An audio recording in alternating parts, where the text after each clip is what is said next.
তো আজকে হইলো ঘুরতে গেছিলাম, হঠাৎ করে দেখলাম যে ছোট ডিপজল কাউ কাউ করতেছে। তো হঠাৎ করে তারা শো করার সাথে সাথে দেখলাম যে অনেক লোকজন ভিড় করতেছে তার আশেপাশে। তো আমি ভাবলাম যে তাহলে আমিও একটু ভিডিও টিডিও করি, আর যেহেতু ছোট ডিপজল কোনো নিষেধ নাই, তো আমিও অনেকক্ষণ ভিডিও করলাম। তার cow cow how cow shooting দেখলাম, বক্কর চক্কর আর কি। তো এটা হইলো স্মৃতিসৌধের ভিতরে। আসলে যেমনই হোক, এমনি লোকটা এমনি মানে ভালোই আছে, মানে যেই ভিডিও করি না করুক কত কোনো ইয়া নাই, নিষেধ নাই। সবাইকে তারা আসলে ভিডিও করতে দেয়। অনেকের সাথে দেখলাম যে ছবি তুলতেছে, ছবি তুললো। তো এই আর কি।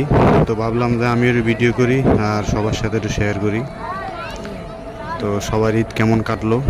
আজকে তো ঈদের অনেক দিন চলে গেল, তো তারপরেও বলতেছি এখন বর্তমানে কে কোন জায়গায় আছেন।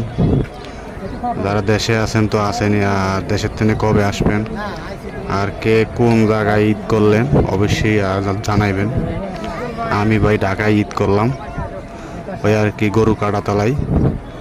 তারপরে সারাদিন মনে করেন যে বাসায় শুয়ে আসলাম, নামাজ পড়ে আইসা গরু বানাইলাম।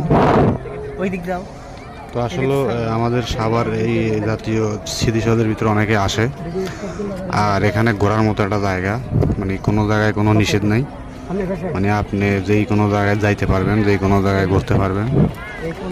তো অবশ্যই যারা আর কি ঘুরতে চান এখানে আসতে পারেন, আপনাদের কোনো সমস্যা হইব না। অবশ্যই আইসে আর কি একবার হইলে ঘুরে যাবেন।